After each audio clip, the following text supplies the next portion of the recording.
आज हम लोग स्टार्ट करेंगे हाइब्रिडाइजेशन, मैग्नेटिक मोमेंट और मैग्नेटिक बिहेवियर के बारे में हम लोग कैसे निकालेंगे। तो सबसे पहले हम लोग एक एक करके देखेंगे। आप नोट करते चलिएगा मेरे साथ। सबसे पहले हम लोग मैग्नेटिक मोमेंट के बारे में देखेंगे और कुछ फॉर्मूले हैं जो आपको नोट करना होगा और याद भी रखना होगा। पिछले क्लास में हम लोग नोमेनक्लेचर के बारे में पूरा देखा था। ऑलमोस्ट सारे नोमेनक्लेचर हमने किए थे और इस बार अभी हम लोग देखेंगे मैग्नेटिक बिहेवियर, हाइब्रिडाइजेशन और मैग्नेटिक मोमेंट। तो देखिए, मैग्नेटिक मोमेंट का एक छोटा सा फॉर्मूला होता है। Magnetic moment equals under root, मैं कोई डिफिनेशन नहीं आपको बता रहा हूँ क्योंकि आप डिफिनेशन वगैरह पढ़ लिए होंगे 12th क्लास में। तो मैं ये आपको बता रहा हूँ सिर्फ क्वेश्चन बनाने के पॉइंट ऑफ व्यू से। देखिए, magnetic moment equal to formula होता है under root n plus two B M. ठीक है, अब आप सोच रहे होंगे कि एन होता क्या है, तो मैं अभी बता दूं कि एन इक्वल टू होता है नंबर ऑफ अनपेयर्ड इलेक्ट्रॉन। ठीक है, जैसे देखिए, नंबर ऑफ अनपेयर्ड इलेक्ट्रॉन्स जिसे हम लोग एन कहते हैं। ठीक है, और इधर म्यू, म्यू को हम लोग क्या कहते हैं, मैग्नेटिक मोमेंट। ठीक है, इसको कहते हैं मैग्नेटिक मोमेंट।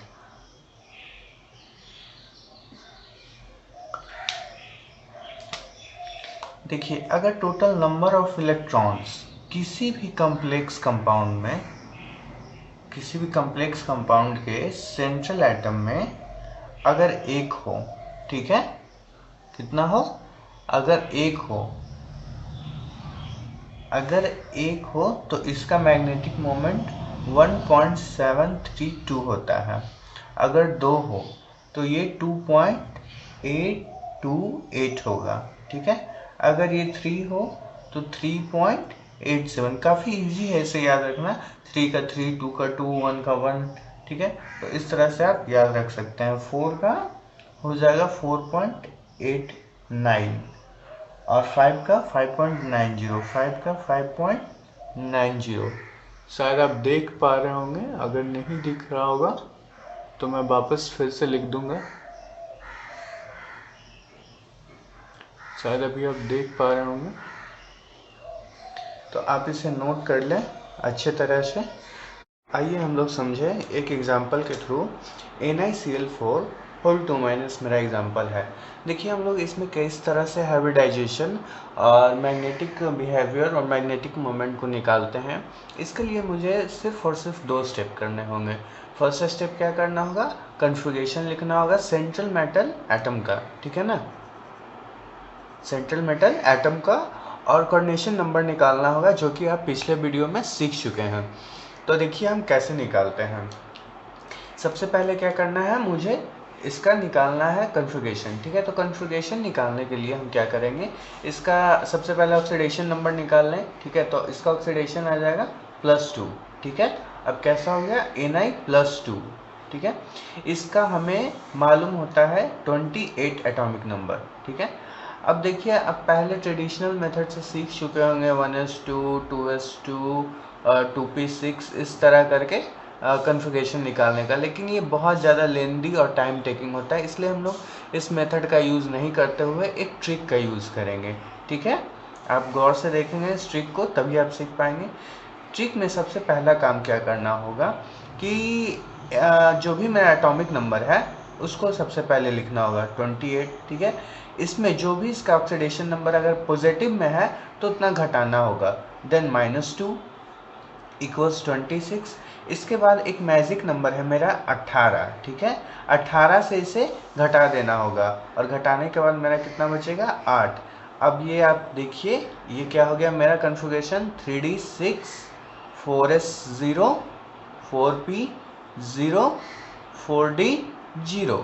ठीक है, अब देखिए, अब एक और इम्पॉर्टेंट बात है कि हम 4d और 4p, 4d को हमेशा नहीं लिखेंगे। ठीक है ना, ये एक छोटा सा नोट है, आप नोट कर लीजिए, ठीक है। 4D को हम कब कब लिखेंगे और कब नहीं लिखेंगे ये आप नोट कर लीजिए। नॉर्मली देखिए, नॉर्मली क्या होगा कि जब चार, नंबर ऑफ लिगेंड्स के बारे में बता रहा हूँ, ये नंबर ऑफ लिगेंड्स है, ठीक है, ये नंबर ऑफ लिगेंड है। जब नंबर ऑफ लिगेंड 4 से अधिक हो, ठीक है, 4 से अधिक हो तब हम लोग 4D को ही कंसिडर करेंगे नॉर्मली, ठीक है ना। जब 4 से अधिक हो, देखिए यहाँ चार ही है, ठीक है, तो यहाँ 4D को हम लोग कंसिडर नहीं करेंगे, मतलब 4P तक ही हम लोग इसका कन्फिगरेशन लिखेंगे, ठीक है।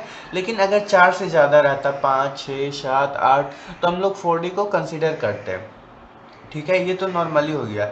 लेकिन स्ट्रॉन्ग लिगेंड अगर आ जाए, ठीक है, स्ट्रॉन्ग लिगेंड आ जाए, ठीक है, और 4 से ज़्यादा रहे, नंबर ऑफ लिगेंड 4 से ज़्यादा रहे, 5 रहे, 6 रहे, 7 रहे, 8 रहे, कुछ भी रहे, तो हम लोग 4D को कंसिडर नहीं करेंगे, ठीक है ना। तो हम लोग 4D को कंसिडर नहीं करते हैं, ये आप अच्छे से नोट कर लीजिए जल्दी से। इसके बाद मैं बताता हूँ सेकंड प्रोसेस, पूरे प्रोसेस को, ठीक है। देखिए आपने नोट कर लिया होगा, हमने क्या किया, सबसे पहले हम लोग इस तरह कॉन्फ़िगरेशन निकाल लिए, ठीक है, फर्स्ट स्टेप मेरा पूरा हो गया। उसके बाद हम लोग कोऑर्डिनेशन नंबर निकालते हैं। कोऑर्डिनेशन नंबर का फॉर्मूला ऑलरेडी मैं पहले वीडियो में बता चुका हूँ, अगर आपको नहीं याद है तो आप पिछले वीडियो को देखें और रिवाइज करें। कोऑर्डिनेशन नंबर अभी मैं फिर बता दे रहा हूँ, कोऑर्डिनेशन नंबर इक्वल टू होता है summation of number of ligands into dentition character. तो यहाँ टोटल नंबर ऑफ लिगेंड्स कितने हैं, 4, डेंटेशन कैरेक्टर 1, देन 4, ठीक है। टोटल कोऑर्डिनेशन नंबर कितना हो गया, 4। अब देखिए कुछ नहीं करना है माय डियर, बहुत इजी है, हमें 1 बाय 1 सबको रिप्रेजेंट करना है। ये 3D हुआ, ठीक है, 1 2 3 4, ये S और ये P, ठीक है, P, ये क्या हो गया, 4S और 4P, ठीक है। अब क्या करना है, मुझे इलेक्ट्रॉन फिलिंग करना है। इलेक्ट्रॉन फिलिंग भी आप पढ़ चुके होंगे किस तरह से होता है एटॉमिक स्ट्रक्चर में। अगर आपको प्रॉब्लम है तो आप कमेंट सेक्शन में कमेंट करें। 1 2 3 4 5 एंड 6, ठीक है। अब देखिए इलेक्ट्रॉन फिल करने के बाद अब गौर से देखिए कि इसमें टोटल अनपेयर्ड कितने हो गए, टोटल सॉरी 3D8 आ जाएगा, आई एम सॉरी 3D8 ये है, 3D8 है, ठीक है। तो ये टोटल कितने हो जाएंगे, 8 इलेक्ट्रॉन, तो 5 6 7 और 8, टोटल अनपेयर्ड इलेक्ट्रॉन मेरे पास कितने हो गए, 2 अनपेयर्ड इलेक्ट्रॉन, ठीक है, 2 अनपेयर्ड इलेक्ट्रॉन्स। अनपेयर्ड इलेक्ट्रॉन्स कितने हो गए, 2, ठीक है। अब देखिए क्या करना है कि जितने ऑर्बिटल्स खाली हैं, ठीक है, उसको कोऑर्डिनेशन नंबर के हिसाब से फिल करना है। मतलब मेरे पास 4 कोऑर्डिनेशन नंबर है, ठीक है, तो 4 को फिल करना है। तो सिंपली हम 4 ये इस तरह फिल करेंगे एरो को, 1 2 3 4, ठीक है। आप समझ पा रहे हैं, मैंने क्या किया, सबसे पहले कॉन्फ़िगरेशन लिख दिया, कॉन्फ़िगरेशन के बाद इसको रिप्रेजेंट किया, इसके बाद जो जितने कोऑर्डिनेशन नंबर थे उतना ही हम लोग क्या किए, एरो को इसमें फिल कर दिए। अब हम लोग सिंपली देखेंगे कि कौन कौन से इसमें ऑर्बिटल्स भाग लिए हाइब्रिडाइजेशन के लिए। तो एस लिया, ठीक है, और पी लिया, ठीक है, मैं यहाँ पे लिख दे रहा हूँ एस और पी। एस कितना हुआ, 1, और पी कितना, 3, तो इसका हाइब्रिडाइजेशन क्या हो गया हमारे लिए, sp3, ठीक है। हाइब्रिडाइजेशन कैसा हो गया, sp3। और इसमें नंबर ऑफ अनपेयर्ड इलेक्ट्रॉन्स कितने हो गए, number of unpaired electrons equal to 2, ठीक है। जब नंबर ऑफ अनपेयर्ड इलेक्ट्रॉन्स 2 है, ठीक है, तो इसका म्यू का भी वैल्यू 2.82 bm हो जाएगा, ठीक है। चूंकि अनपेयर्ड इलेक्ट्रॉन प्रेजेंट है इसलिए कैसा हो जाएगा, पैरामैग्नेटिक, ठीक है। तो ये कैसा हो जाएगा, पैरामैग्नेट, ठीक है। और पैरामैग्नेट विद 2 अनपेयर्ड इलेक्ट्रॉन हो जाएगा। तो इस तरह से हम लोग हाइब्रिडाइजेशन, मैग्नेटिक बिहेवियर और मैग्नेटिक मोमेंट को निकालते हैं। ठीक है, आप इसे अच्छे से नोट कर लें। एक और एग्जांपल है जिसे मैं आपको बता रहा हूँ, आप गौर से बोर्ड पे देखें। COF6 3-। ठीक है, देखिए इसमें अभी हमको करना क्या है, स्टेप बाय स्टेप। सबसे पहले कॉन्फ़िगरेशन लिखना था, ठीक है, पहला स्टेप में, और दूसरा स्टेप में कोऑर्डिनेशन नंबर निकालना था। ठीक है, तो हम लोग ऐसे ही प्रोसीड करेंगे। देखिए सबसे पहले क्या करेंगे, मैजिक नंबर के थ्रू इसे हम निकाल सकते हैं। एक बात का ध्यान रखिएगा, मैजिक नंबर तभी अप्लाई होगा, 18 का मैजिक ट्रिक तभी हम लोग अप्लाई कर सकते हैं जब यहाँ पे माइनस प्लस कुछ भी दिया हुआ रहे। अगर ये न्यूट्रल हो जाए, ठीक है, तो हम लोग मैजिक ट्रिक को अप्लाई नहीं कर सकते हैं। ठीक है ना, जब निगेटिव या पॉजिटिव रहे तभी अप्लाई कर सकते हैं। अगर न्यूट्रल हो जाए तो हम लोग मैजिक ट्रिक का अप्लाई नहीं करेंगे, हम लोग सिंपली ट्रेडिशनल फॉर्म में जो जैसे कॉन्फ़िगरेशन निकालते हैं वैसे निकालेंगे। ठीक है, तो यहाँ मैजिक ट्रिक को हम लोग अप्लाई करेंगे, तो CO का कितना हो जाएगा, यहाँ CO +3 हो जाएगा। ठीक है, +3। अब आप देखिए इसमें क्या होगा कि CO का मेरा कितना होता है, 27 होता है एटॉमिक नंबर। तो 27 में हम लोग 3 को घटा देंगे तो ये बचेगा 24 में से हम लोग मैजिक नंबर को हटाएंगे तो ये बचेगा 6। तो ये क्या हो गया, 3D6। ठीक है, 4S0 4P0। अब आप गौर से देखिए, मैंने आपको भी क्या बताया था, 4 से अगर अधिक रहे, ठीक है, तो हम लोग लिखते हैं। ठीक है, नॉर्मली जब 4 से अधिक रहे तभी हम लोग 4D को कंसीडर करते हैं। तो यहाँ हम लोग 4D को कंसीडर करेंगे। ठीक है, 4D 0। अब देखिए इसमें क्या होगा, अब हम लोग सिंपली रिप्रेजेंट करते थे। इसके बाद D को रिप्रेजेंट किया, S को किया, 1 2 3 4 5, P को रिप्रेजेंट किया, ठीक है, और मैं इधर नीचे में D को रिप्रेजेंट कर दे रहा हूँ।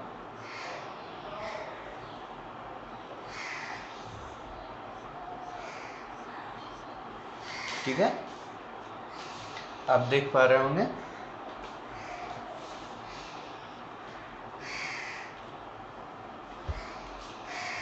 देखिए सबसे पहले हम लोग क्या करेंगे, इलेक्ट्रॉन फिल करेंगे। 6 इलेक्ट्रॉन इसमें है तो 6 फिल करेंगे, 1 2 3 4 5 6। आप इलेक्ट्रॉन फिल करते समय ये ध्यान रखें कि डी के इलेक्ट्रॉन को इसमें ना फिल कर दें। ठीक है ना, इसमें ना फिल कर दें, मतलब 6 हुआ तो आप आगे बढ़ा दें। ठीक है, आप डी के इलेक्ट्रॉन को डी में ही फिल करें। ठीक है, अब देखिए मेरे पास टोटल कोऑर्डिनेशन नंबर कितने हैं, 6 हैं। ठीक है, कोऑर्डिनेशन नंबर कितना है, 6 है। तो 6 हमें फिल करना, तो 1 2 3 4 5 6। अब यहाँ पे देखिए मेरा एस का कंट्रीब्यूशन कितना हुआ, 1, पी का कंट्रीब्यूशन कितना हुआ, 3, ठीक है, और डी का कंट्रीब्यूशन कितना हुआ, 2। तो ये मेरा किस तरह आ गया, sp3d2। हाइब्रिडाइजेशन कैसा आ गया माय डियर, sp3d2। देखिए एक बात गौर कीजिए, डी ये बाद वाला है, ठीक है, आउटर वाला है। ठीक है, ये कैसा डी है, बाहर वाला, आउटर वाला। अगर ये डी इन्वॉल्व होता है हाइब्रिडाइजेशन में तो हम लोग कहते हैं इनर।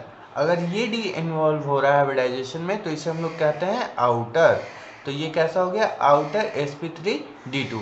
अब शॉर्टकट ये भी याद रख सकते हैं कि अगर डी बाहर अगर रहे तो इसको हम आउटर कहते हैं, अगर यही डी पहले लग जाता है तो इसको हम लोग इनर कहते हैं। ठीक है, इस तरह आप हाइब्रिडाइजेशन निकालिए। Total number of unpaired electron भी आप देख सकते हैं, 4 है।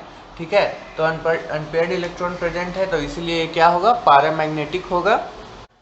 कुछ इंपॉर्टेंट पॉइंट्स है जिसे आप अभी नोट करें।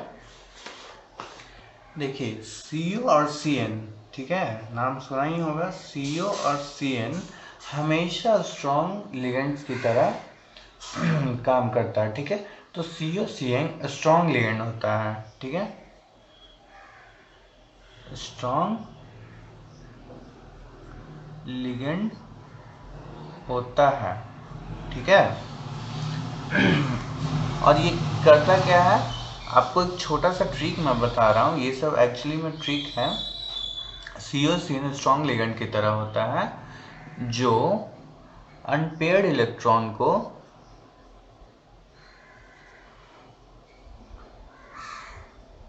पेयर्ड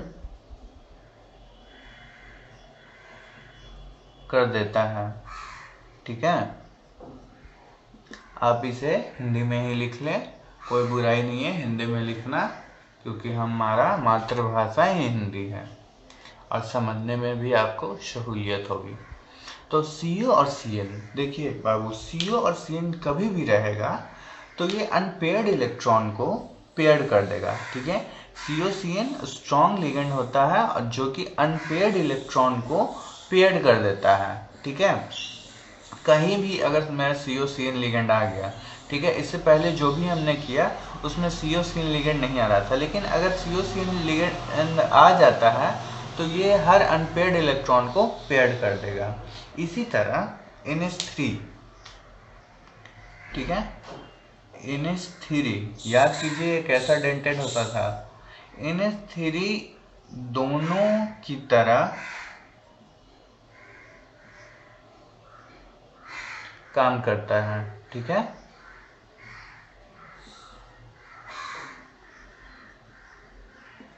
NH3 क्या करता है, दोनों की तरह काम करता है। मीन्स क्या हुआ,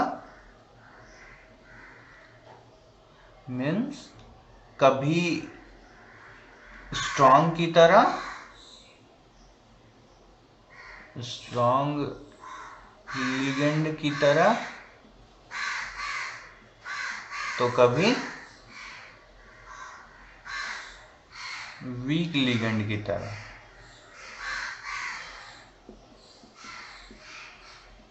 ठीक है, अब हमें ये तो नहीं पता है कि किसके साथ ये स्ट्रॉन्ग, किस सेंट्रल मेटल एटम के साथ स्ट्रॉन्ग करेगा और किसके साथ वीक करेगा।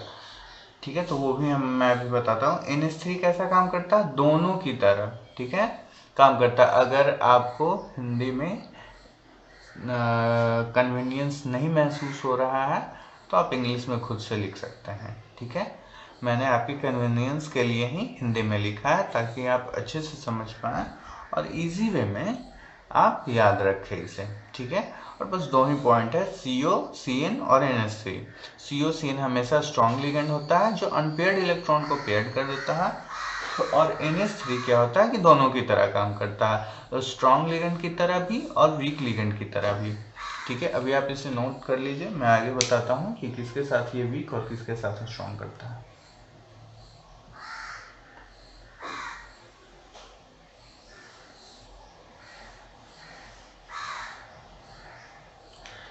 देखिए, अगर Fe, Cu और Ni, ठीक है, ये हो कोऑर्डिनेशन नंबर 4 हो, मैं इसे शॉर्टकट में CN लिख दे रहा हूँ, CN नंबर 4 हो, ठीक है, तो ये स्ट्रॉन्ग लिगेंड की तरह काम करेगा। समझ रहे हैं, ये कैसा काम करेगा, स्ट्रॉन्ग लिगेंड की तरह। अब इसके अलावा एक और है CO3+, इसका CN नंबर अगर क्या हो 6 हो, ठीक है, तो भी ये स्ट्रॉन्ग लिगेंड की तरह काम करेगा। इसके अलावा कोई भी हो तो वो वीक लिगेंड की तरह काम करेगा। अब आप इसे नोट कर लें। देखिए, कुछ पॉइंट्स और हैं, एक दो पॉइंट्स जिससे कि आपको जानना बहुत जरूरी है। PT और PD के केस में, प्लैटिनम और प्लैटिनम के केस में, ठीक है, in case of PT PD,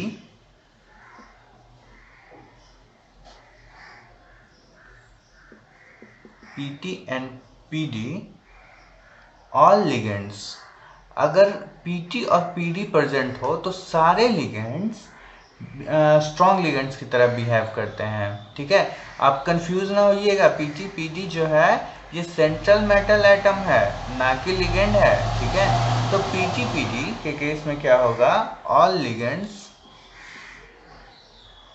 behave as a strong ligand.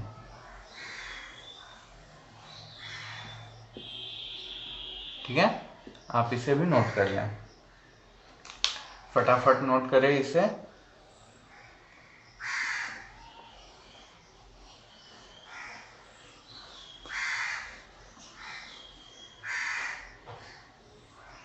इसके बाद एक पॉइंट और है, आप इसे भी नोट कर लें।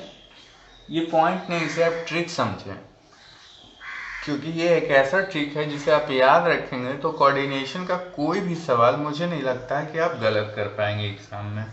ठीक है, नेचर ऑफ स्ट्रेंथ। ठीक है,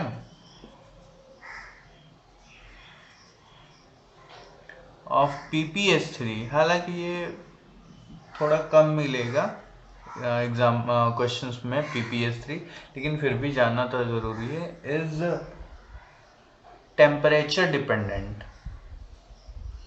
ठीक है, इसका नेचर कैसा होता है, टेम्परेचर डिपेंडेंट और सिचुएशन डिपेंडेंट।